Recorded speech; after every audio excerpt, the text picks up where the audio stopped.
Hello, mochilers! O episódio da semana foi gravado durante a VivaTech, que é a maior feira de startups e tecnologia da Europa, que aconteceu em Paris, agora em junho. Eu aprendi muito nessa feira sobre inovação no mercado de moda, beleza e tecnologia.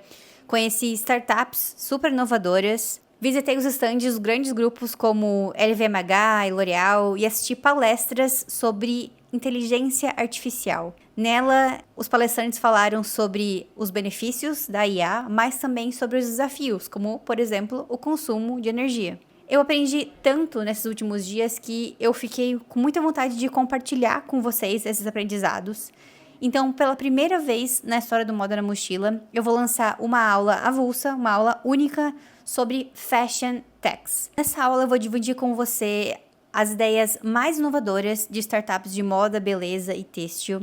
Vou também falar sobre o que eu aprendi nas palestras e, claro, te ensinar vocabulários de moda e tecnologia em inglês. Mas essa aula vai ser em português. Então todos os mochilers estão convidados, independente do seu nível de inglês. Então, se você ama moda e quer se preparar para o futuro desse setor, essa aula é para você. Essa aula vai ser online, ao vivo, mas eu também vou compartilhar a gravação. Ela vai acontecer no dia 7 de julho, às 17h30, horário de Brasília. O link para se inscrever tá na descrição desse episódio. Tá dado o recado, agora vamos voltar pro podcast dessa semana. Hello, mochilers! Sejam bem-vindos a mais um episódio do podcast Moda na Mochila. Eu sou a Mariana Lima, fundadora dessa comunidade, que é a única que conecta profissionais de moda mundo afora e ensina vocabulário de moda em inglês. Hoje você vai ouvir a história da doutora Giovanna Casimiro. Eu tô com ela aqui pessoalmente na VivaTech, que é a maior feira de tecnologia e startup da Europa. E a gente tá em Paris, a Gigi mora aqui em Paris. Ela é especialista em XR e estrategista de marcas desde 2010. Possui mais de uma década de experiência em marketing e produção no cenário de inovação. Atuou como produtora líder do metaverso na Decentraland Foundation, onde liderou a Metaverse Fashion Week, integrando moda e metaverso de forma inovadora. Atualmente, ela é professora e pesquisadora da IFM, o Instituto Francês de Moda, dos cursos de tecnologias imersivas para moda e luxo. Ela é doutora pela Faculdade de Agrourbanismo da USP, com foco em patrimônio open source, memória digital e ferramentas do código aberto para o futuro da cultura e das artes. Com ampla experiência internacional, a Gigi liderou projetos independentes em diversas partes do mundo, auxiliando empresas e marcas, incluindo a Red Bull, a Adidas, a Diesel, Donna Karan, Coach, JP Morgan, Walmart e muitas outras, em suas jornadas de transformação tecnológica. Gigi, seja muito bem-vinda ao Moda na Mochila. Quer deixar um oi aí para os mochilers? Tudo bom, mochilers? É um prazer enorme estar com vocês hoje. Obrigada, querida, por me receber no teu projeto, na tua comunidade. Estou bem empolgada. É um prazer. Gigi, que currículo fantástico. Eu falei na introdução diversos conquistas suas. Eu acho que ainda falta muita coisa para falar. Tua trajetória é muito, muito fantástica. E eu ouvi outros podcasts que você participou muito, você falando sobre moda e tecnologia. E é claro que a gente vai falar sobre isso aqui hoje, mas eu queria ir um pouco mais a fundo em quem que é a Gigi, não só no que a Gigi faz. E começando pela tua infância, como que a moda fazia parte da tua infância de alguma forma?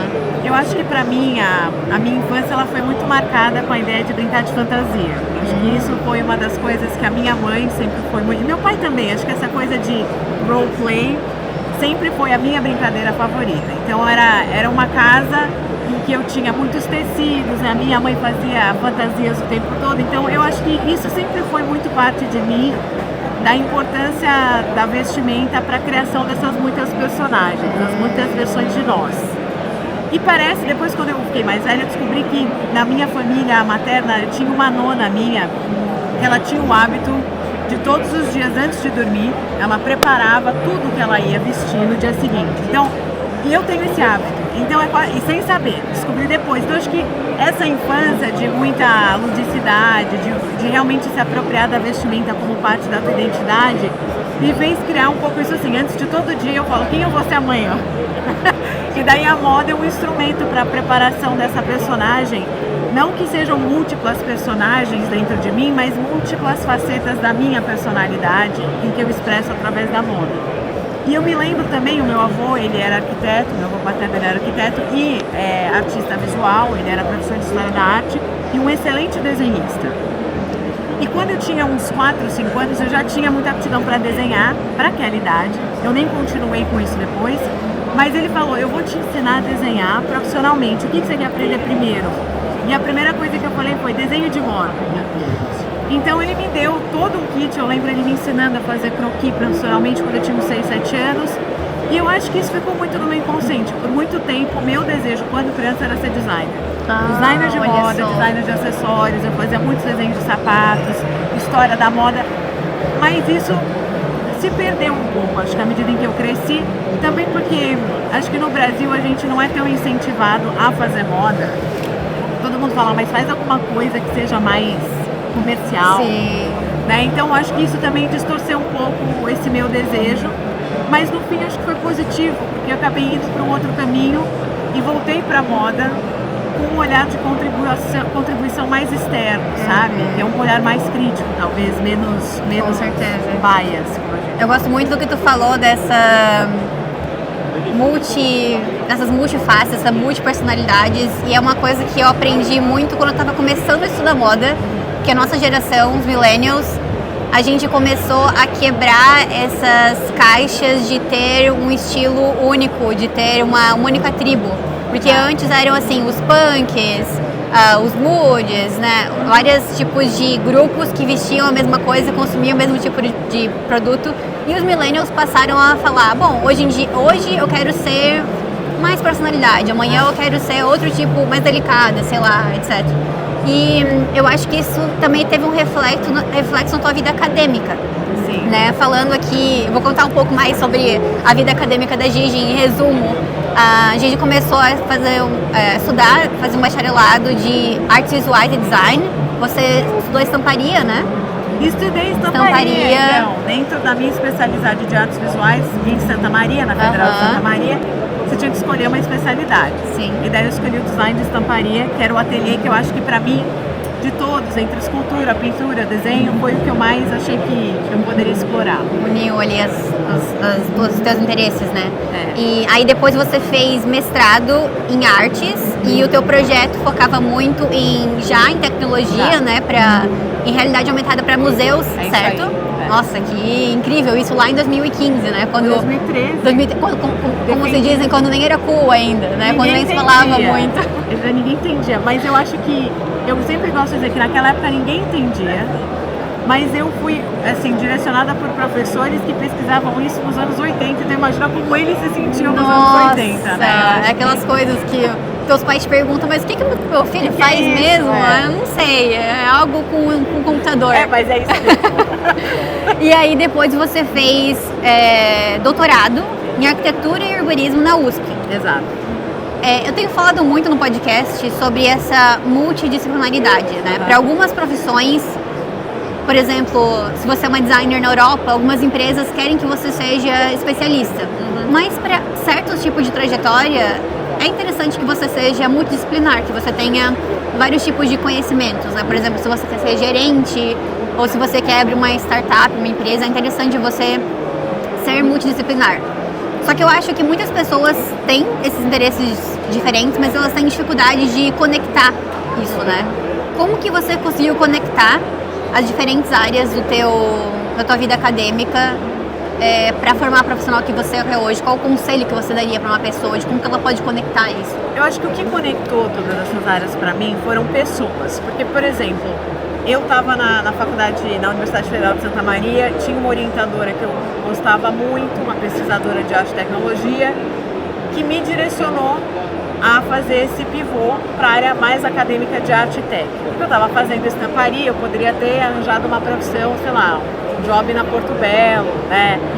Me especializado em cerâmica ou estamparia de interiores, mas aquela pessoa o nome dela Nara Cristina Santos, ela foi uma referência porque eu gosto muito dela, eu quero muito ser como ela é uma inspiração. Então isso me ajudou a decidir, por exemplo, então vou fazer um mestrado com ela, vou tentar que ela me oriente. A mesma coisa com o meu doutorado. Meu doutorado eu fiz com a doutora e professora Gisele Begelman, que é uma grande artista de arte e tecnologia no Brasil, é uma referência no mundo e no Brasil nessa área.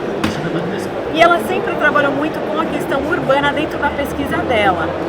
Então, ela foi o meu norte quando eu falei, não, mas eu quero fazer o doutorado com a Gisele. Não era nem tanto na USP. Tá. E ela dá aula no departamento de História da Arte dentro da Arquitetura e Urbanismo, com projetos de arte e tecnologia para a cidade. Então, aí eu falei, bom, como que eu posso expandir a conversa que eu comecei no mestrado, que era sobre tecnologias imersivas no espaço expositivo fechado, para a cidade. E daí que isso bateu no patrimônio, porque o que é a coleção de arte que está na cidade? É arte urbana, então você tem intervenções públicas, grafite, etc. E você tem o patrimônio público. E aí que eu comecei a pensar, então a memória que a gente conserva no museu, fora do museu, é patrimônio.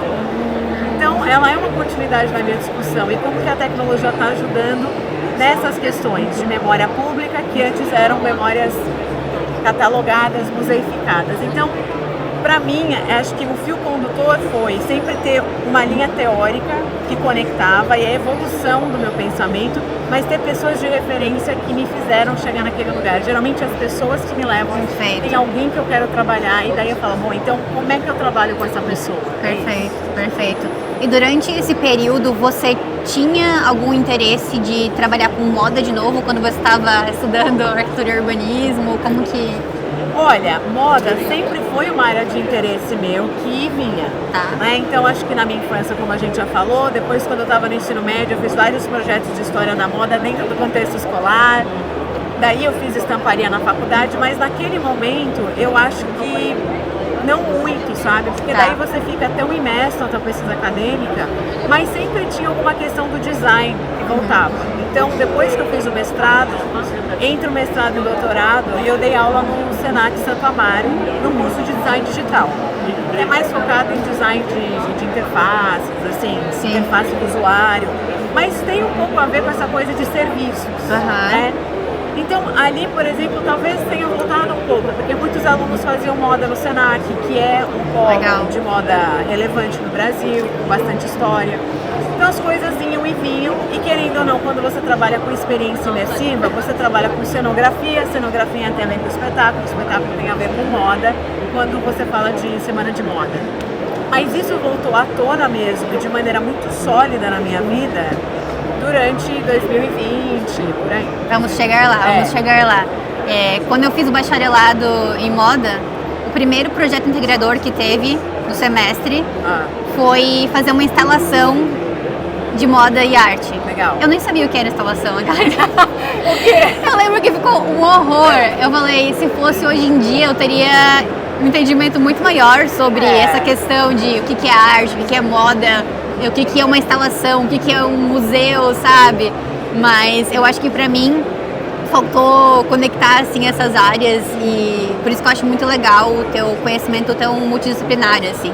E eu li numa entrevista também que tu deu para um veículo lá de Toronto que você falou que quando você estudava arte digital, artes visuais, esse era um grupo marginalizado tentando quebrar as regras e fazer as coisas acontecerem de forma diferente.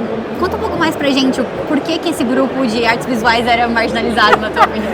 E ainda é um pouco, acho que agora menos, porque a ideia de experience design é muito forte, né? Então todo mundo quer ter um pop-up legal, uma imersão. Mas em 2010, quando você falava de instalação imersiva, as pessoas achavam que você era maluca. Eu nem sei o que é, ou então aí é uma coisa meio alternativa, entendeu? Nem no campo das artes tradicionais, por exemplo, você é numa pinacoteca do Estado, num museu, no Urbano ou no MASP, é muito raro você encontrar uma coisa que vai no campo da arte e tecnologia. E eu acho que tinha uma falta de reconhecimento dos arquivos de arte e tecnologia. Então, assim, o que era feito por artistas como Arte Tech não era visto como arte manual, arte tradicional, não se dava o mesmo valor um asset digital versus um asset físico. Sim. Que hoje é um pouco o dilema da moda também, quando a gente fala de moda digital versus moda física, as pessoas acham que o valor da moda digital é menor do que o do craftsmanship manual físico. Sim. Então esse era o grande tabu. Então para você conseguir funding para fazer um projeto de arte digital, era tudo meio assim, guerrilla. Era tudo meio invasão, apropriação. tentativa e erro, não era uma coisa tão formalizada. Mas esses professores das universidades federais, da UNB, a a Federal de Santa Maria, a USP, tinham vários núcleos, e mesmo na Federal do Rio Grande, uma grande artista de arte e tecnologia do Brasil, que foi uma grande pioneira, ela saiu de lá. Entendeu? Então, assim, acho que tem um núcleo muito grande. Diana Domingues é o nome dela. Ela foi a primeira artista brasileira a fazer uma instalação imersiva, uma cave imersiva. E a narrativa era sobre cultura indígena e experiência xamânica. Ninguém tinha feito antes dela no Brasil. E todo mundo falou, Diana, ó, mas assim, ela hoje é uma referência dessa conversa.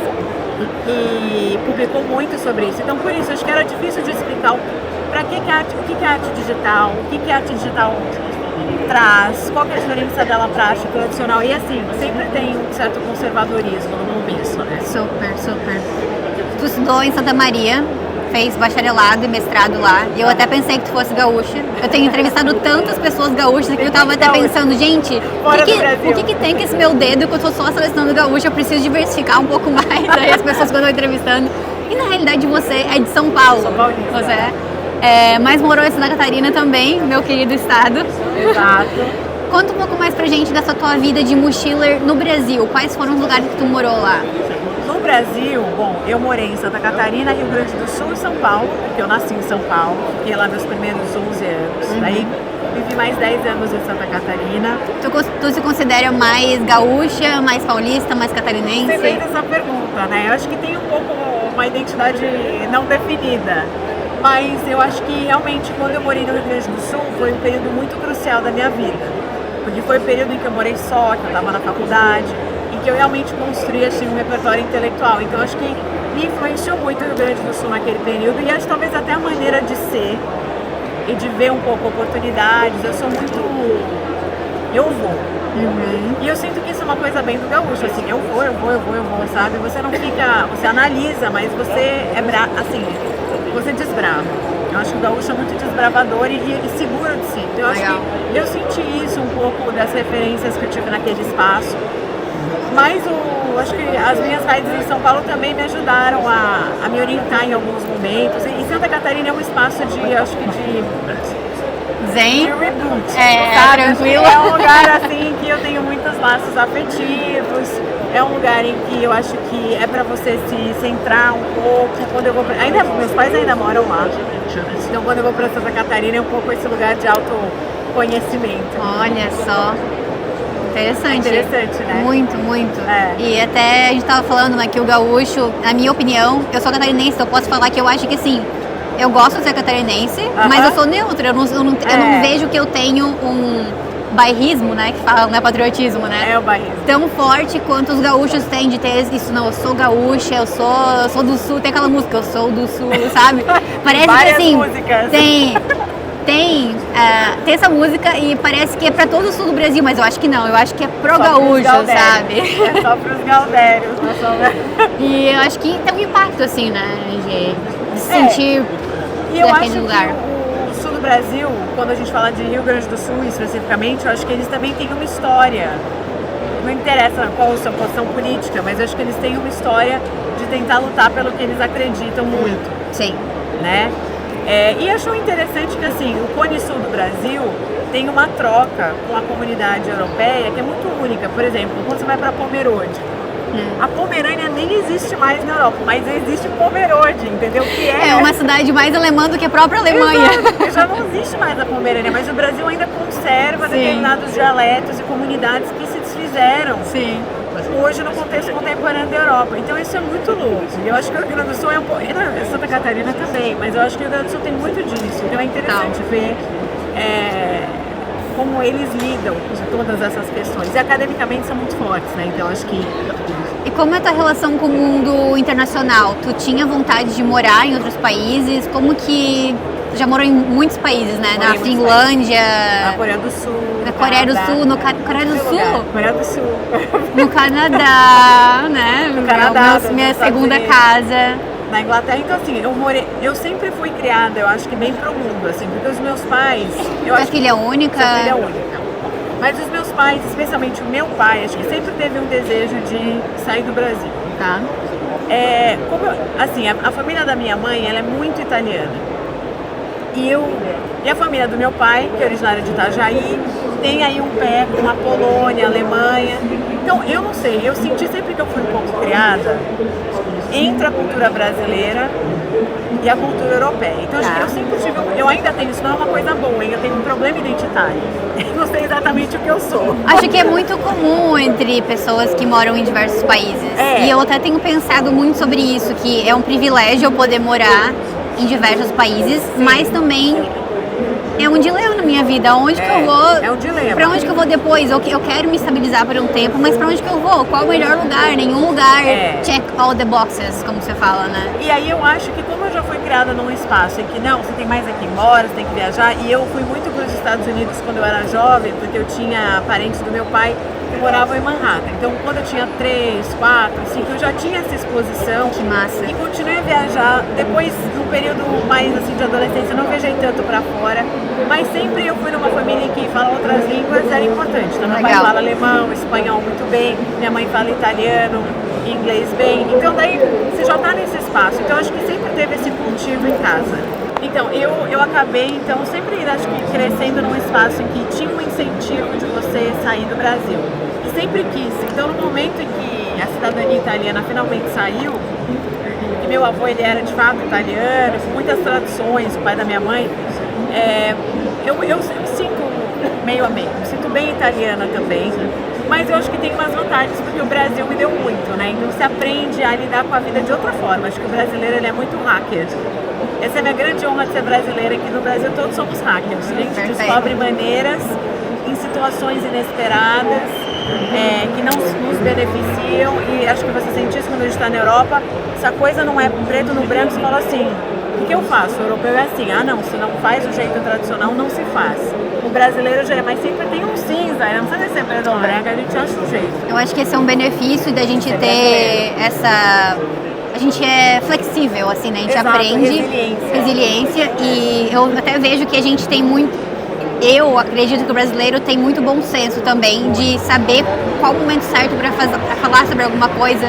Até tem uma pessoa na Escandinávia, eu tô fazendo mestrado agora na Suécia, né? Que tem muito uma cultura do país de não gostar de pessoas que são muito muito ambiciosas. Muito ambiciosas. E aí, tem uma pessoa na minha sala que eu vejo que ela é super ambiciosa. E o jeito que ela demonstra aquilo, eu acho que afasta ela de algumas oportunidades na Escandinávia por conta disso. E ela é da Suécia? Não. Ela é de outro país. E aí eu tenho vontade, assim, eu também vejo que eu sou ambiciosa, mas eu acho que eu consigo ser um pouco mais, me moldar e ganhar a confiança deles aos poucos, sabe? De uma forma que não assuste eles. É que eu acho que a gente tem que desenvolver uma inteligência emocional. Exato. Mas uma coisa que o brasileiro poderia ser melhor é ser mais objetivo. Então, por exemplo, trabalhando muito com americanos e europeus, eu aprendi que se você quer falar você tem todo o direito de falar.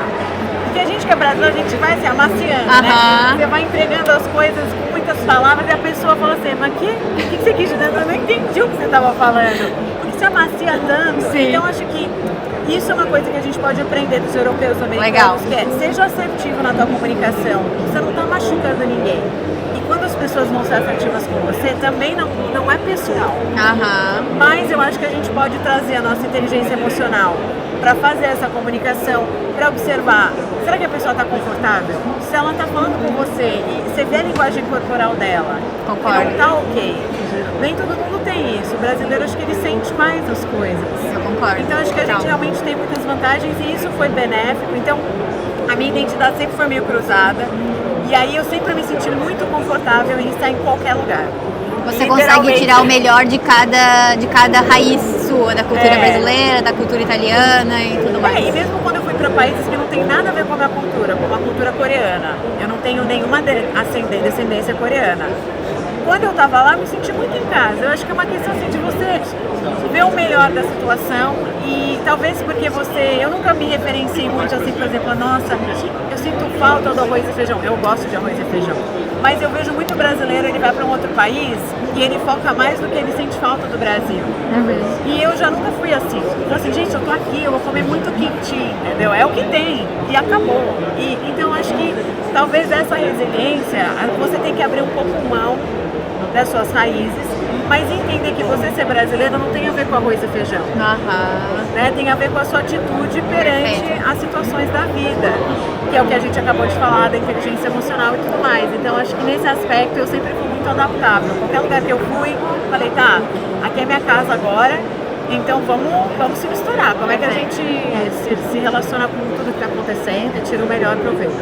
Uma vez eu conversei com um casal que um deles tinha contrato com a empresa lá do Brasil para trabalhar em outro país. Só que sempre, de 3 em 3 anos, eles estavam morando em lugares diferentes. E aí a gente perguntou para eles, a gente já morava fora no Canadá, eu perguntei para eles qual que é o maior conselho, assim, como vocês fazem para se sentir em casa, né, no lugar que vocês estão se mudando. Daí eles falaram pra gente, o meu conselho é sempre montar a tua casa como se fosse o último lugar que você tá indo. Não ficar pensando assim, eu não vou comprar tal coisa pra minha casa, eu não vou... Boa dica. Porque eu acho que eu vou mudar daqui a 3 anos. Não, porque senão você não vai conseguir se sentir em casa naquele país que você tá morando, né? E talvez criar uma rotina, assim. Eu, por exemplo, qualquer lugar que eu fui, eu criava uma rotina de exercício. Legal. De fazer as coisas mais ou menos no mesmo horário. Então acho que isso ajuda também, porque você leva com você, assim, modelo tartaruga. Você leva consigo tudo, né? A tua prática de vida. Então acho que isso ajuda também a homogeneizar um pouco essas experiências em outros países. Perfeito. Você é professora aqui no Instituto Francês de Moda, em Paris. E ser professora universitária é uma meta minha. É por isso que eu vim fazer mestrado aqui na Suécia. E eu queria saber como é que foi essa jornada. Você já sonhava em ser professora numa instituição internacional? Como que você conquistou essa oportunidade? Eu me decepcionei muito com a vida acadêmica primeiro. Mentira! Eu jogar numa bomba, então foi verdade. Tá, qual a maior decepção?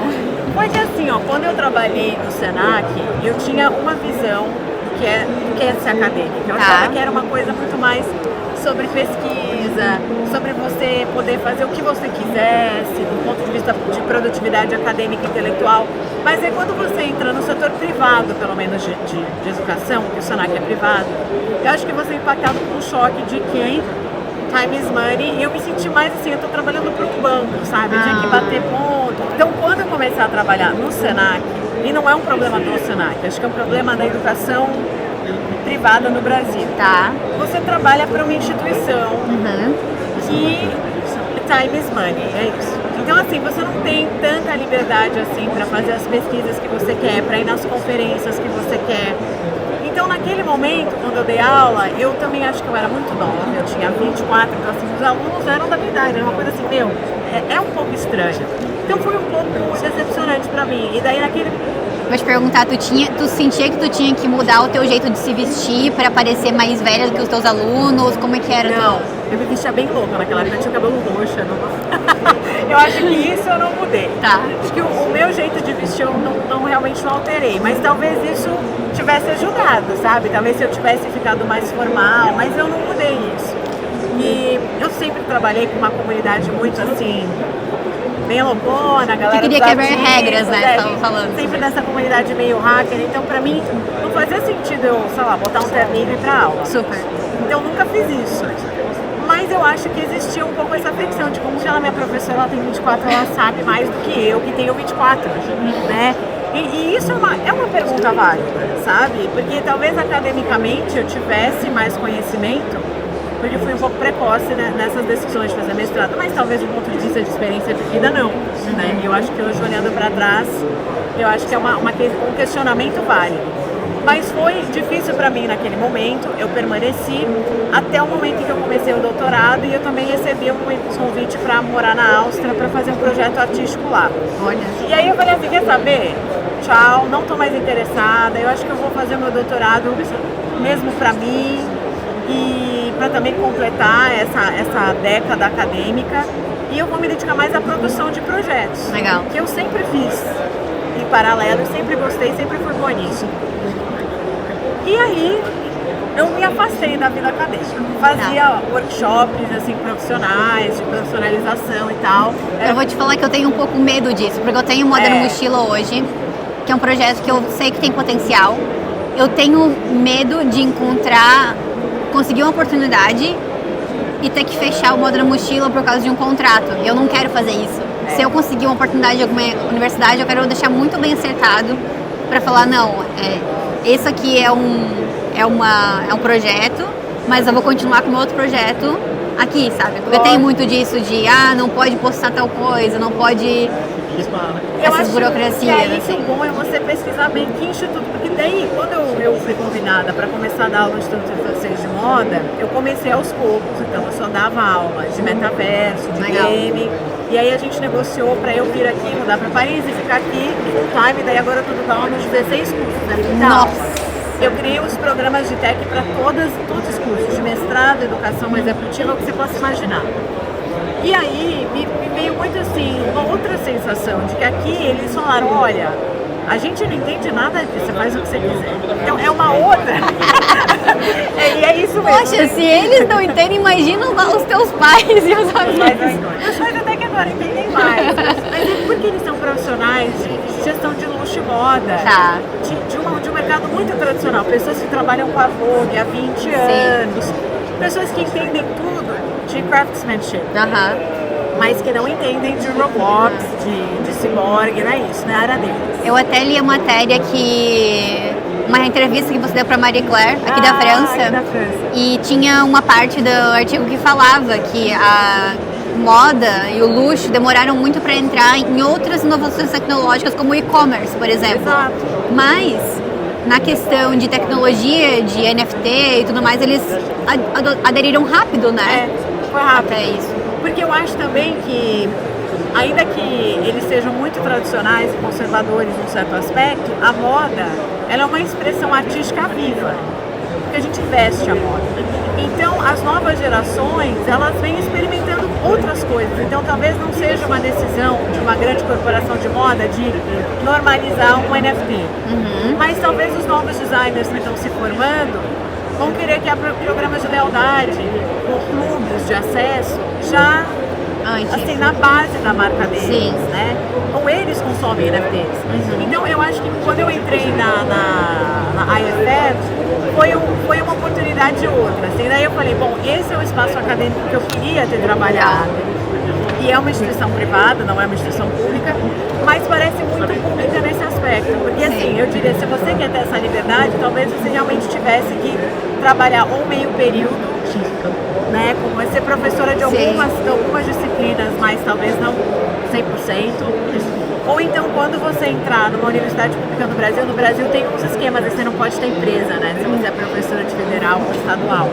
Mas você pode, muitas vezes, continuar esse projeto como non-profit, ou pensar como incorporar isso no teu laboratório. Tem maneiras e maneiras. E também uma outra coisa que eu vejo hoje é que você pode ser uma professora de nível acadêmico sem estar numa grande universidade e abrir a tua própria instituição de formação. Muita coisa para pensar. Tem um grupo XYZ, que é uma escola de moda de Barcelona, e eles ensinam todas as técnicas de flow 3D, de filtros de realidade aumentada, de modelagem 3D, moda digital, o que você imaginar. E elas são super acadêmicas, assim, uma história acadêmica na Espanha, mas abriram essa escola informal, de uma educação entre formal e informal para pessoas que querem já entrar no mercado de moda digital. Perfeito. Então, acho que às vezes você também pode buscar primeiro o teu espaço, e aí as universidades talvez venham até você, você não quer incorporar o que você já educa no curso executivo, que isso te dá mais liberdade, sabe? Eu participei de uma palestra no Copenhagen Fashion Week com a Sarah Maino. Deve conhecer ela, né, lá de Milão. E ela falou muito sobre criar oportunidades para moda. Ela falou, muitas pessoas consideram que o ambiente da moda, da indústria da moda, é muito exclusivo, é difícil de entrar, é difícil furar essa bolha da moda. Ela falou, mas por que você tem que entrar nesse tipo de moda que é exclusivo? Por que você não cria oportunidade para você mesmo? Eu acho que é isso muito que tu tá falando, e também legal ouvir sobre isso do curso que você dá na IFM, que eles falaram, a gente não sabe o que é, mas você sabe, você é especialista, né? Você vai criar como que é esse programa, então vejo muito esse tipo de pensamento para quem quer trabalhar com fashion tech, com tecnologia, de criar as suas oportunidades na moda. E eu acho que existem oportunidades que, por exemplo, quando a gente fala de ganhar dinheiro, eu agora estou muito fissurada em Zepeto e eu estou procurando designers de Zepeto porque eu quero abrir. Traduz, que eu não sei. Zepeto é um aplicativo tipo Roblox, mas focado em moda. Eu até posso abrir aqui, você quer que eu mostre? Pode mostrar. Posso mostrar, então. É bem bonitinho. Então esse é o Zepeto, ó. Vou mostrar aqui, não sei se vai dar pra ver, não sei se vai dar. Tomara que foque, senão eu coloco depois na... eu vou te mostrar, mas assim, é um marketplace em que você consegue consumir roupas e você consegue... Grava a tua tela aí pra eu colocar na tela depois, aí eu já vou mexer no computador já. Isso, aqui. Então daí você, por exemplo, você tem muitas marcas que estão aqui dentro, sabe? Você tem o Walmart que tá aqui, que inclusive essa... E é um e-commerce também? É um e-commerce, tem a Versace, tá aqui. Então você consegue customizar o seu avatar e você consegue criar conteúdo, inclusive. Legal. Tipo assim, você tem um feed de conteúdo igualzinho do TikTok, só que com avatares. E a oportunidade de negócio nesse espaço é enorme. Você consegue literalmente vender hundreds of thousands of dollars de roupa digital. Então você está procurando agora designers de Zepeto? Eu tava super assim, gente, quem que conhece design do Brasil?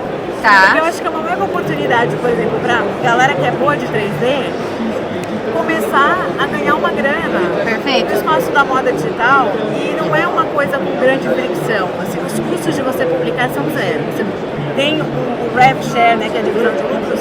A divisão geralmente é um pedaço grande vai para a plataforma, mas interessa, você tem custo zero de submeter aquela criação e você já pode começar a ser um super criador, vender para essa comunidade de 20 milhões de usuários. Legal. Então, por exemplo, isso ótima é uma oportunidade. Super low risk. Se você está, sei lá, estudando 3D para moda, já olha no Zepeto, porque eu já acho que é um super espaço para isso. Inclusive, tem o grupo do Moda na Mochila no WhatsApp. É uma grande comunidade de pessoas que moram em diversos países. E a gente tem agora subgrupos dentro da comunidade. Um deles é moda e tecnologia. Legal. Eu criei esse grupo quando eu fui para Nova York para estudar impressão 3D e Blender. E para tirar dúvidas sobre Blender com a galera.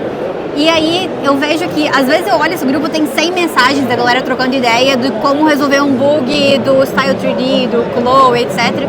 E galera desse grupo, vão ficar ligados aí nessa oportunidade. Quem quiser fazer Zepeto me fala, porque eu tô total querendo montar uma marca pra Zepeto e eu acho que pode ser bem interessante. Muito bom. Tem muitas pessoas que ouvem o podcast, que são da comunidade, que têm esse sonho de estudar em outro país. Hoje em dia, qual que tu diria que é o portfólio que os profissionais de moda precisam ter para estudar numa universidade, numa instituição como a IFM? Um curso de tecnologia, de moda? Olha, a IFM, ela é bem criteriosa no processo de aceite, né, de avaliação, mas geralmente eu acho que é importante você ter um histórico de coisas que você fez, e nem precisa ser de moda, às vezes você trabalhou com fotografia, com arte, às vezes você fez um trabalho social, um projeto cultural. Eu acho que você ter esse entrepreneur dentro de você, de empreender, é importante, você mostrar esse portfólio. Claro que se você vai aplicar para o curso de moda, design de moda, aí você tem que ter um pouco dessa aptidão e dessa experiência com costura. Manual, né? Mas tem muitos cursos de gestão de moda, muitos cursos de marketing de moda, como você está fazendo, em que eu acho que esse repertório cultural e de ação é mais importante do que o de manualidade. A outra coisa que eu acho que é muito importante é você estar muito bem no inglês. Os cursos são em inglês? Ou tem curso em francês também? Tem curso em francês também. Então, alguns cursos são bilíngues. Então, é importante, você vai ter que ter um pouco de francês, porque alguns profissionais não falam francês. Outros são só em inglês. Então, acho que é importante você, pelo menos, fazer um esforço para ser muito bom em inglês. Eu sempre digo para o brasileiro, arranha um espanhol, que já é uma terceira língua, você já pode falar 3 línguas. E se você quiser muito morar na França, aí eu acho que é válido você tentar um francesinho, pelo menos a nível de compreensão e leitura. Se você não se sente confortável em falar. Mas eu acho que isso não é um bloqueio. Não é que eles vão falar, tem muitos brasileiros na EFL, inclusive, mas geralmente nos cursos de gestão em inglês. Tá, então inglês é essencial e eu acho importante também, mesmo depois de morar em vários países que não falam inglês como primeira língua, como a Suécia, a Itália, eu vejo que é sempre importante ter para você se sentir mais em casa também, se sentir parte de algumas conversas, né? Como você falou, por mais compreensão, às vezes, mas sim, inglês e assim, essencial. Eu sempre falo, o mais importante, mesmo quando eu vou contratar alguém para um projeto, digamos assim, porque eu também produzo para uma agência na Califórnia só na área de games, experiências imersivas. O mais importante para mim não é a sua faculdade, que é um pouco a mentalidade do americano. Não tô nem aí se você fez a educação física. Se você tem experiência como um excelente project manager e você prova esses resultados no teu currículo, eu te contrato. Porque a educação formal é importante, lógico, sobretudo se você quer mostrar uma titulação. Mas o que importa mesmo é se você consegue lidar com a pressão, com as entregas, se você performa bem. A tua performance é o que importa para uma empresa. Sim. Então eu acho que isso, quando a gente fala do próxima etapa, beleza, vem para a EFEB, faz o teu curso, mas pensa assim, quais são as oportunidades de negócio que eu posso fazer coisas ao mesmo tempo? Eu posso fazer uma exposição, fazer um estágio em algum lugar, participar de um projeto, mesmo que não seja gratuito a tua participação. Mas você constrói aquele repertório que daí você chega para uma balancear e fala, olha só, eu fiz tudo isso aqui, olha que legal. Perfeito. Então acho que isso é muito importante. Eu fiz um episódio quando eu comecei o mestrado na Suécia falando exatamente isso. Eu falei, eu quero aproveitar esse mestrado, mas também quero aproveitar as oportunidades que são paralelas ao mestrado que me oferecem aqui. Por exemplo, na universidade tem uma startup que se chama Drivhuset, que é tipo uma incubadora de empresas. E eles dão treinamento para quem quer fazer sua empresa gratuito. Tá. E aí eu sempre vou nos eventos que eles fazem, às vezes só tem tipo eu e mais 3 pessoas lá e eu fico, como que as pessoas não aproveitam essa oportunidade, sabe? Uma formação não é só sobre ir pra aula e ganhar nota boa e acabou. Tu tem que criar conexões com as pessoas. Eu falei exatamente isso, acho muito importante. E é isso que eu acho que, por exemplo, oportunidades como aqui a gente está tendo uma exposição junto com a NVIDIA de filmes de moda com inteligência artificial dos nossos alunos. Que foram obras que eles fizeram, assim, peças que eles criaram nas aulas que eu dou. Então eles não sabiam que eles iam estar expondo na NVIDIA. Mas eu falei assim, olha só, já dei teu nome. Perfeito. E daí os alunos ficam assim, ai, mas não está finalizado. Eu falei, mas nunca vai estar finalizado. Você tem que dar cara a tapa. Eu sou um pouco dessas. Eu prefiro me arrepender do que eu fiz do que eu não fiz. Adoro. Então assim, talvez não esteja excelente, tudo bem, mas você pode falar agora, eu fiz uma exposição com a NVIDIA de Gen AI Film e se na você... maior feira de tecnologia startup da Europa. Então daí quando você vai, por exemplo, se candidatar para uma vaga de diretor criativo numa grande empresa de moda, eles vão falar, bom, mas você já conhece a galera da NVIDIA, você já expôs, você tem um histórico de filmes, fashion films com AI, então você já entende disso. Então essas pequenas oportunidades vão acumulando, elas criam um repertório que te ajuda a se empregar no futuro, sabe? Super, super. Aqui no Moda na Mochila também a gente fala de vocabulários técnicos de moda em inglês. Tá. E na tua biografia, como eu li aqui no início da introdução, eu falei a palavra, a sigla XR, que significa Extended Reality, em português significa realidade estendida. Expandida. O que é XR? Quais são as ramificações desse termo? Então, XR é uma área da computação, né, em que ela é dedicada a Virtual Reality, que é a realidade virtual, an Augmented Reality, que é a realidade aumentada, e Mixed Reality, que é a realidade mista. Essas tecnologias, elas se baseiam na ideia de visão computacional, do que você está rastreando, no que o pessoal Computing Vision, que você lê o espaço e você coloca um objeto virtual naquele espaço, por exemplo, na realidade aumentada, Pokémon Blue.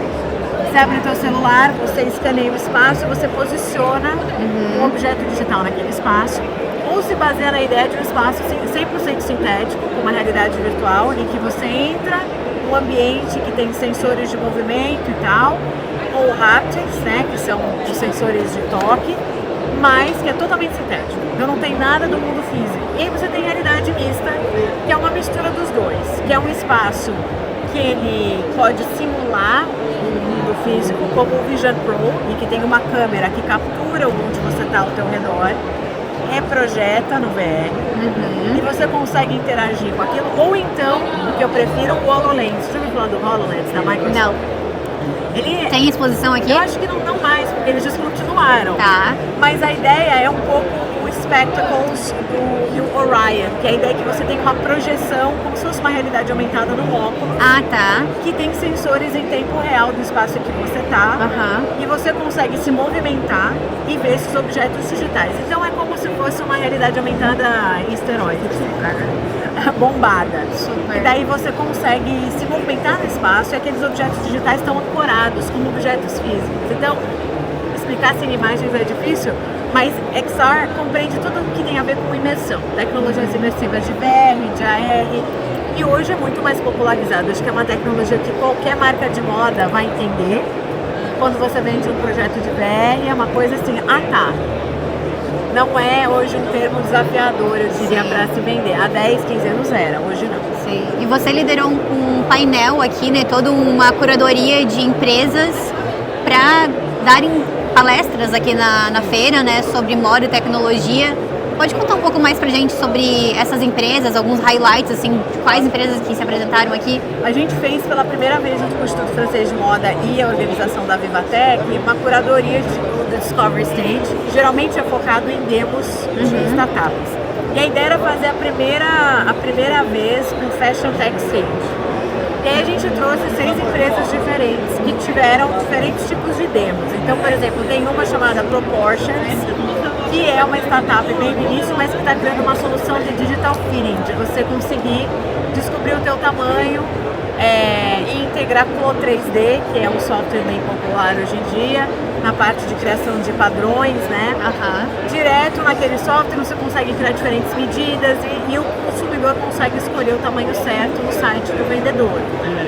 Isso é um exemplo. Um outro se chama Visage, que é uma empresa de óculos assim de sol e óculos de leitura, que permite que você escaneie a sua face com o software deles e aí você cria um óculos customizado para você, que vai ser impresso em 3D e você pode criar o shape que você quiser. Eu adoro impressão 3D. Já fiz um curso sobre isso, né? Sou muito fã. Eu acho que é um pouco undervalued a conversa da impressão 3D, porque se tem uma questão de sustentabilidade que eu acho que hoje ela pode ser aplicada, é com impressão 3D. Produz só o que você precisa, você faz uma coisa customizada bacana com o teu consumidor, que é um produto único e imprime, sabe? Então, outro projeto foi o Village, que é uma plataforma para e-commerce imersivo, é bem legal, inclusive eles já existem há muitos anos, mas eles foram fundados pela diretora de moda da Semana de Moda de Helsinki, a Evelyn Moore, e ela criou essa plataforma que é meio que um Spatial.io. Você conhece o Spatial? Não. É uma plataforma 3D também, em que qualquer um pode ir lá e criar um espaço virtual. Legal. Você pode customizar com 3D e o Village é isso, mas muito focado em moda. Então você pode criar uma loja virtual só de um drag and drop, é bem fácil para as marcas, você pode integrar no teu site. Uma outra, por exemplo, é a Cute Circuit, que é uma das minhas favoritas, o nome é fofo, né? Cute Circuit, que foi fundada pela Francesca. A Francesca, ela é amiga de muitos amigos, brasileiros inclusive, que trabalham com moda e computação física, e ela começou a trabalhar com isso em 2004. Nossa. Imagina, circuito dentro de roupa em 2004? Nossa. Em 2004 eu Como nem que ela tava... fazia isso? É uma pessoa muito inteligente, que sempre foi muito pioneira. E aí ela mostrou uma vestimenta, que era uma jaqueta, que tinha um sistema de som integrado, que está sendo usada para pessoas que são cegas poderem interagir com espetáculos. Então, olha só quantas possibilidades. Super de acessibilidade. Então, eu acho, esses são alguns exemplos. Tinham mais outras empresas. Tem a FaceMe, que é bem famosa por fazer filtros em digital mirrors com realidade aumentada. E uma outra que é incrível, chamada Genera Space, que eles têm um suite assim, de soluções que eles vão lançar em algumas semanas, que permite você criar um editorial inteiro com Gen AI. Idêntico a Zara, você pode escolher o estilo, você só faz o upload das fotos das suas roupas, escolhe num catálogo de modelos gigante, assim, ou pode até fazer o upload das fotos das suas modelos brasileiras, no seu casting, e você consegue criar uma campanha inteira, da foto que vai para a revista ao product description page, né, que é o que você vê no site. É chocante. É incrível, é chocante. E eu acho que muita gente fala, mas isso não é a mesma coisa que o diretor de arte. Mas eu concordo, acho que vão ter campanhas que vão ser muito tailored e que vão ser de alto nível, vão ser específicas, especiais. Mas tem muita gente que só quer fazer um editorial bonito. Sim. Grandes varejistas, por exemplo, eles têm tantas coleções, não dá pra ficar fazendo uma campanha especial a cada 3 semanas.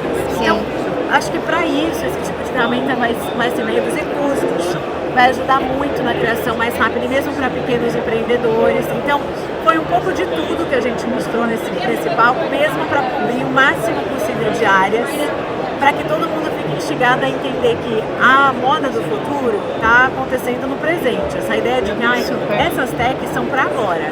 Super. O futuro é um papo mais louco, que a gente ainda nem está falando tão publicamente, mas é um outro nível do que vai vir no futuro, sabe? Eu sou a filha temporão, né, como fala no Brasil. Eu nasci 11 anos depois que meu irmão mais velho nasceu, 10 anos depois que a minha irmã nasceu. O meu irmão, ele sempre foi envolvido com tecnologia, ele estudou telecomunicações no ensino médio, e então eu sempre fui muito influenciada pela parte tecnológica por conta dele. Eu tinha computador em casa quando as minhas amigas não tinham. Olha que legal. Né? E ele sempre falava pra mim quando eu era pequena, Mari, a tecnologia vai avançar muito mais rápido, muito mais rápido. A capacidade computacional vai avançar muito mais rápido no futuro, e eu já achava o que eu tinha maravilhoso, eu tava ali feliz jogando dolls.com.br, quem nunca? Né? E eu ficava tipo, mas como que vai avançar? E aí agora eu consigo lembrar daquele momento e pensar, cara, eu tô vindo numa feira que as coisas que eu tô vendo aqui pode ser que sejam obsoletas ou estejam muito mais melhoradas em 2 meses. Né? Tipo, é incrível, assim, os vídeos que eu tô vendo de AI nas palestras aqui, eu assisti ontem o festival de AI. É maravilhoso. E eu vi, assim, alguns não tão super realistas ainda, mas eu acho que em 2 meses já vai estar, e a gente vai piscar e vai estar, né, não, assim... E eu acho que daí vai ter uma bifurcação, olhando mais como artista, de que vai ser o papel de um diretor de arte, por exemplo, numa grande empresa, numa marca de moda, de poder usar a GenAI, mas trazer um pouco da humanidade de volta. Porque hoje a imagem de AI é muito flat. Uhum. Quando eu digo flat, é que ela é muito limpa. Sim. Ela tem uma Precisa estética. de um erro. Então, como é que você traz... Então, assim, o trabalho desses diretores de arte, diretores criativos, vai ser, beleza, vamos criar campanha, mas como é que a gente traz um pouco do erro? Que é olhar, por exemplo, quando a gente faz uma coisa manual, uma serigrafia, você abraça o erro, vai ter mancha, vai ter essas imperfeições. Então, como que a gente vai trazer essas imperfeições para trazer uma normalidade? Porque eu acho que a gente estranha esses vídeos porque eles têm uma certa simetria que é estranha para nós, né? E ainda que eles sejam visualmente perfeitos, é isso que incomoda. Uhum. Então eu acho que a gente também vai encontrar, agora que a gente está chegando no nível de realismo altíssimo e de perfeição super assim, ultimate, como é que agora a gente vai trazer um pouco do erro intencional para normalizar e trazer essas campanhas para o próximo nível de estética, sabe? Sim. Que eu acho que é sempre mais interessante. Então, é fascinante. Eu acho que nos próximos meses, a NVIDIA estava falando de tantos lançamentos que eles estão tendo agora com quantum computing, gente. O processamento vai skyrocketed e quando isso acontecer, eu acho que a gente vai ver uma qualidade de AI super melhorada e alta em relação ao que a gente tem hoje, que já é melhor, muito melhor. Uhum. Gente, Dali aconteceu 3 anos atrás. Lembra que a gente criava no Dali? Sim. Umas coisas horríveis. E eu já acho que a gente tem que fazer uma exposição de arte sobre a arte daliniana, porque é um momento, é uma estética. Sim. É uma estética que a gente não pode esquecer. Mas hoje qualquer um vai no ChatGPT, você prompt qualquer coisa e o resultado é 1000 vezes melhor. Eu gosto muito dos livros do Dale Carnegie. Uhum. Em um dos livros ele fala que é muito importante você escrever os e-mails sem erro nenhum, sem erro ortográfico, porque isso vai ditar como a pessoa vê se você é uma pessoa profissional ou não. E aí hoje eu vou escrever algum e-mail usando o ChatGPT, eu penso, não, tá muito bom isso daqui. Eu vou colocar um erro ortográfico para dizer que fui eu que escrevi. Exato. Sabe? Então eu acho muito legal isso que tu falou. E outra coisa que eu achei muito interessante também de uma entrevista também, da mesma entrevista com a Mary Claire, que você falou que a inteligência artificial pode auxiliar no design, mas só será eficaz se for alimentada por um profissional de moda que tiver repertório, código, identidade. E ontem mesmo eu participei de uma palestra com o VP of Global Media Entertainment da NVIDIA, e ele começou a palestra dele falando It's not about AI, não é sobre AI, é sobre uma história. Então isso me marcou muito o que ele falou. Pode falar um pouco mais sobre isso, como que a importância de ter um repertório, sendo profissional de moda, que quer atuar na tecnologia? Essa ideia do repertório veio do Alexander Kovitz, olha só. Porque a gente estava num painel do Iguatemi, do Shopping Iguatemi, que chama Fashion Talks no ano passado, sobre AI na moda. E o Alexandre não usa AI, mas era um contraponto do restante de nós naquele painel. E ele falou assim, gente, mas eu não entendo como é que você tem que ter um repertório como designer, sem repertório não tem como. Sim. Isso ficou comigo e eu continuo a citá-lo, porque assim, se você não sabe o que comunicar e como comunicar,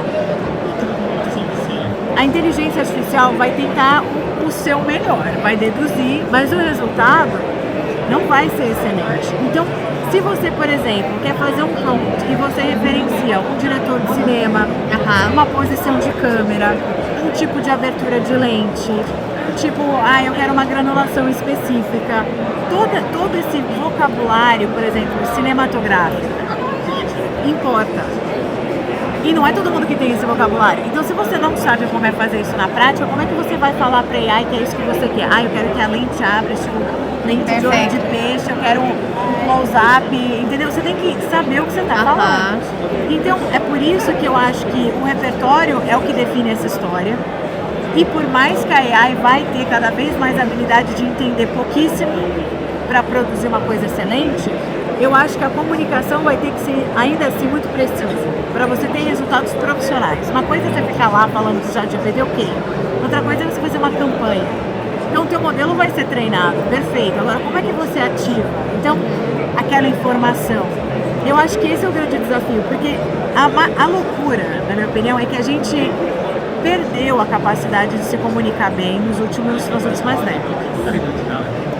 E as gerações mais novas tem menos ainda essa capacidade de se comunicar, porque se comunica, as palavras são pela metade, daí você bota um emoji ali, né? Então, a gente está voltando para uma coisa em que um excelente jornalista de 1984 vai conseguir se comunicar talvez muito melhor com o ChatGPT do que um adolescente de 16 anos, porque é capaz de especificar. E todo mundo fala que assim, quando você vai fazer um primeiro prompt, ali você vai ter que setar uma história. Então, eu sou Giovana, tudo bom? Dá um nome pra tua AI, o meu é Ben.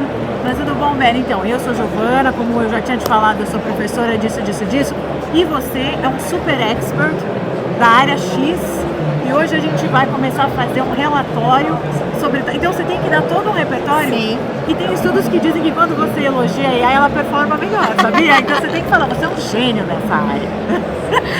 Tem que criar, criar uma persona, né, pro E AI. aí você avança com uma história que ele vai seguir. Então, assim, eu acho que definir esses papéis e determinar muito bem o que está sendo pedido é uma arte. E essa arte da comunicação foi meio deixada para trás. E eu acho que agora, comunicação é tudo. Porque quando eu estava no começo da minha carreira, eu até ficava mal. Porque era assim, se você não é da área de IT, você não é ninguém. Não é engenheiro, não sabe codar. É que você não sabe codar. Era sempre isso. Sim. E aí hoje eu tô assim, porque a questão é, a comunicação agora não é uma comunicação 01, chama uma string. Isso a AI faz. Agora, você sabe bater um papo? Perfeito. Você sabe fazer uma metáfora e comunicar isso para uma máquina? Eu acho que as habilidades humanas de comunicação vão ser mais relevantes do que qualquer coisa nos anos que seguem, sabe? Então é por aí. Ótimo. Muito bom. Muito foda. Faz a gente pensar, e eu acho que é aí que o profissional de moda, o profissional que é mais inclinado para essa área artística, de saber comunicar algo visual em palavras, vai brilhar, né? E da mesma forma como tu falou ali, quando tu vai fazer um prompt, eu tô brincando com o Midjourney agora, no último mês. E eu vejo justamente o prompt das outras pessoas, né? Porque é possível na página de Explorer ver o que eles escreveram. E muitas vezes eu vejo dados muito específicos de, eu quero, como tu falou, essa lente tal, essa câmera tal, câmera Nikon, XYZ e tal. E eles estão construindo um mood board ali, né? Com palavras que nós, como profissionais de moda, construímos mood boards a vida inteira com fotos, com imagens, né? E eu acho que é um pouco pensar em hashtags, em tags que são relevantes, porque você pode usar conjunção, advérbio, conectores, mas o que importa mesmo são essas palavras específicas. Se você escrever assim, close-up, lente olho de peixe, Nikon, vai entender. Sim. Talvez você tenha que especificar um pouco se é uma narrativa, mas eu acho que a visão do artista é muito sublime, então vai poder olhar para AI como realmente um instrumento de cocriação. E uma coisa que eu sinto é que num mundo em que tem tanto de tudo, porque agora vai ter tudo de tudo o tempo todo, tanto conteúdo em qualquer lugar, o olhar curatorial é o mais importante. E o diretor de arte, o diretor criativo, ou o profissional do campo criativo, ele vai olhar com esse olhar crítico. Então as imagens, porque não vai faltar imagem, todo mundo está criando imagem. Qualquer post no LinkedIn tem uma imagem criada em AI, não interessa a tua área. Mas quantas dessas imagens capturam a nossa atenção? Quantas dessas imagens você quer olhar? Então eu acho que essa é a ciência que o campo da moda, em geral da indústria criativa, contribui, né? O olhar curatorial. Perfeito. Tem uma discussão muito importante hoje em dia em relação à AI, que é a relação do consumo de energia. Tem muitas palestras aqui, inclusive na feira, que vão ser sobre isso. Eu quero participar e depois eu vou falar mais pro pessoal o que eles falaram nessas palestras. Às vezes eu penso, será que eu tô greenwashing myself, sabe? Tipo, não, vai ser bom. Mas eu não espero que tu tenha resposta sobre isso, mas eu queria saber como que tu lida pessoalmente com esse dilema de querer que a tecnologia avance. Eu pessoalmente amo tecnologia e quero que a tecnologia avance, mas pensando nesse desenvolvimento sustentável. Olha, eu acho que no momento em que você trabalha para a indústria da moda, e eu acho que muitas pessoas não vão gostar do que eu vou falar. Tá, polêmicas. Mas eu vou ser honesta, porque eu não sou da indústria da moda de nascença acadêmica. No momento em que você entra para a indústria da moda, eu acho que você já descontribuiu para a sustentabilidade. Ok. Entendo. Então, assim, é muito, para mim, quando eu olho o impacto da indústria da moda no campo da ecologia, é 97% maior do que data centers no mundo, entendeu? Então, assim, quando você olha os relatórios, é fácil você acusar a inovação de ser a razão da destruição do planeta, não o fato de que todo mundo compra jeans toda vez. Então, eu acho que essa reflexão não é tanto sobre tecnologia, é sobre a natureza do ser humano, assim. A gente está disposto a comprar menos? As marcas estão dispostas a vender menos? Todo mundo vai, então todo mundo vai reduzir lucros, a gente vai viver com menos. E aí eu acho que daí quando a gente conseguir chegar lá, a gente vai falar, então agora a gente também vai gerar menos AI. Profundo. Porque quando é fácil a gente colocar a culpa numa coisa que está ganhando espaço do que a gente olhar para indústrias que estão fundamentais. Sim, se você fizer essa função hoje na indústria da moda, não é só uma questão de marcas farão menos, pessoas vão ser desempregadas, fábricas serão fechadas, vai desencadear. É sustentabilidade em todos os pilares, né?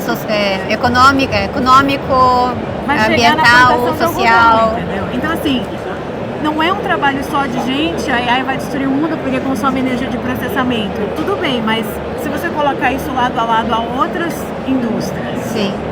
Porque isolado, sim, a gente tem que se preocupar. Mas em comparativo, então acho que daí o esforço tem que ser coletivo, né? Todas as áreas, diferentes indústrias trabalharem nessa redução de emissão. E eu acho que quando você assiste, por exemplo, o Yancey da NVIDIA falando, a indústria está fazendo um esforço enorme de ter grandes computadores que processam de maneira mais sustentável. E eu acredito que a gente está no momento em que a gente está ramping up em ensinar esses modelos. A gente está treinando esses modelos. Que é o período que mais consome energia, né? Mas depois que esses modelos estiverem treinados e você for atualizando esses bancos de dados, vai ser muito mais econômico. Então, assim, realmente, a gente nesse momento é aquela coisa, energia cinética versus potencial. O potencial demora muito mais a gente tirar o carro, mexer o carro. Mas depois que o carro está lá, você vai. Então, acho que a gente também tem que olhar para esse contexto a médio e longo prazo. Que eu acho que toda a indústria de tech está muito interessada em ser green energy. Mas a minha pergunta é, hoje a indústria da moda é todo esse ESG? Eu sou meio chata, eu sei que tem muitas ferramentas para isso. Sim. Mas é muito difícil da gente mudar, porque é uma indústria que está enraizada no capital, na maneira como as pessoas vivem, nos empregos. Acho que esse é um dos grandes motivos pelo qual, quando eu estava procurando por estágio, aqui durante o mestrado, né, que o meu mestrado ele tem uma matéria que é Field Study, que eu posso fazer ou uma empresa ou fazer um estágio. Eu decidi fazer um estágio, mas eu só procurei estágio em startups. Porque eu acredito muito que eu não queria fazer estágio em mais uma marca de moda, porque eu já tenho experiência também com marca de moda, mas eu queria muito participar dessa mudança do status quo da moda, sabe? Eu acho que do jeito que tá, não dá pra ficar, e eu vejo muito que startups e tecnologia podem fazer com que a gente mude isso, desse consumo desenfreado. Então, esse foi um dos grandes motivos pelo qual eu decidi. Estou feliz hoje porque eu estou aqui também contigo durante a Vivatech, vendo outras oportunidades e não só fazendo as mesmas coisas, visitando as mesmas feiras de têxtil, mas pensando em novas possibilidades de reutilização de dead stock, de reciclagem. Tem inúmeras possibilidades e acho que esse é o meu papel como comunicador aqui, é de fazer as pessoas que estão ouvindo pensarem: bom, quero trabalhar com moda, talvez então seja interessante eu criar uma nova empresa que não siga o padrão tradicional de como a moda está sendo feita hoje em dia, né? Exato, e não precisa às vezes ser uma marca de loja, às vezes pode ser uma solução. Na verdade, acho que a gente tem marcas suficientes, a gente nem conhece todas as marcas, daí os novos designers estão sofrendo para conseguir ter um pedaço do mercado. Então, assim, às vezes a questão é mais, será que eu posso criar um serviço? E a gente não pode esquecer que o Vinted hoje é o maior retailer da Europa, que é um aplicativo de troca e venda de roupa usada. É tipo o Enjoei do Brasil, né? Exato. Então eu acho que isso já demonstra que talvez a gente tenha a gente está meio que viciado nessa novidade de receber uma camiseta com uma blusinha nova, entendeu? Essa coisa que vem, você tem uma blusa, uma roupa, um calçado, a gente fica dependente fisiologicamente disso, porque você tem aquela sensação de ficar comprei na esquina. Mas isso não precisa ser com um produto novo. E aí que eu acho que também a questão do digital entra, muito desse desejo, acho que as novas gerações também resolvem isso com um asset digital num jogo. Ou às vezes as grandes marcas vão ter que olhar para os produtos como um portão de entrada para experiências. Então você vai comprar uma bolsa de luxo. Mas às vezes não é sobre comprar depois de 3 meses uma outra bolsa, porque aquela bolsa, ela te dá um acesso a eventos, a experiências, a coquetéis, sei lá, a DJ sets, a um clube de vantagens, que realmente importa. Isso te mantém naquela endorfina, entendeu? Perfeito. Então, naquela serotonina também. Então, acho que talvez a gente tenha que explorar esses outros modelos, mas eventualmente eles impactam o lucro das marcas. Então total. Talvez as marcas vão ter que entender, talvez eu não venda tanto em produtos, mas será que eu posso vender experiências? Você vê isso acontecendo? No campo do luxo, a LVMH, que está com uma expansão incrível aqui, está investindo horrores em lifestyle. Os cafés, café, restaurante, música, DJ, produção, e Saint Laurent Productions, que não é LVMH, mas querendo ou não, é uma grande marca de luxo que vai lá e está produzindo entretenimento, porque hoje moda é espetáculo, espetáculo é cinema. Então para quem quer começar a sua própria fashion tech, ser CEO da sua própria fashion tech, quais são as perguntas que a pessoa tem que fazer para fazer um brainstorming aí de possibilidades? Primeiro qual é o problema que você está querendo resolver? Acho que essa é uma pergunta de você tem um problema, você vê um problema na indústria, então qual é esse problema e como você vai resolver esse problema? Aí eu acho que a segunda questão é você entender como é que eu posso validar essa ideia, porque é importante a gente ver o problema de fora, mas aí falar com a indústria, porque às vezes você detecta um problema que não vai ter adoção. Que é um problema de 2 pessoas e não de 200. E às vezes você acha que é um problema e na verdade não é. Então validar esse problema. E aí depois disso, acho que a grande questão sempre eu estou criando uma solução que ela é para uso interno de uma corporação, então talvez seja mais nichado, ou eu estou falando de uma solução que vai ser adoção de massa. Então acho que essas são mais perguntas do teu modelo de negócio, depois entender obviamente o modelo de negócio, mas o primeiro é ter um bom problema para resolver. Se você não tem um bom problema para resolver... Quais são as 3 palavras que você tem mais ouvido aqui na Vivatech? Aqui, Eu acho que eu ouvi bastante autenticidade, ambição, inclusive o presidente falou ambitious, gosto. Eu acho que disruptivo. Disrupção é uma palavra muito usada, mas ainda é usada, eu acho. E talvez... Eu iria falar AI, bom. Digital Product Passport. Se for em termos de tags, aí sim. AI com só o que você certeza, fala, né? Gen AI em geral. O DPP, sem dúvida. Mas eu acho que também as pessoas estão falando muito de Agentic AI, que não é AI generativo. Que então é tipo aquela do filme Her, não é? Tipo do Matrix, sabe o Agent Smith? Sim. Ele é um agent. Um agent muito ruim, mas é um agent. Mas ele é um agent. Então assim, você pensar como que você treina agentes. Acho que a indústria de agentes treinados tá bombando agora, vai ser a nova onda de startups, vai ser só de agentes. E eu acho que assim, automação, pensar em Digital Twins eu ouvi bastante, mas é porque eu estava no lado da NVIDIA. Sim. E eles vendem muito Digital Twins.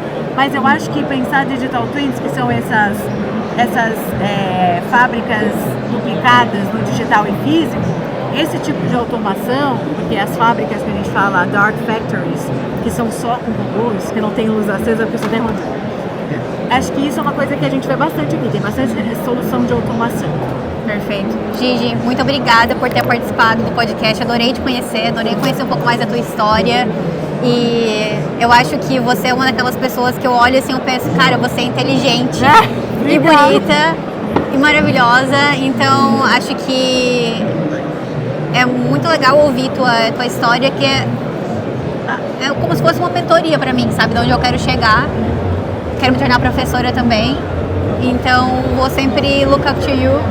Sempre tá ouvindo aí. O prazer é muito meu. Obrigada. O teu trabalho é incrível. E assim, eu realmente espero que a gente continue em contato. Tem tantas coisas para criar e co-criar. E eu acho que você com certeza vai virar professora. Você só tem que, acho que, encontrar o lugar em que você pertence mais, sabe? Fazer essa escolha sem desistir dos teus outros projetos. Acho que não desista da tua identidade real, porque acho que esse teu projeto é o que realmente impacta a vida dos outros. Assim, eu sempre acreditei em legado. Então talvez o teu legado já exista, você já está construindo um legado. Você não precisa virar professora para isso, mas ser professora vai dar aquele cherry on top. E eu com certeza vou te ver ensinando muito. Obrigada. Obrigada. Um beijo, Mochilers. Até a próxima. Foi ótimo. Foi ótimo. Muito obrigada.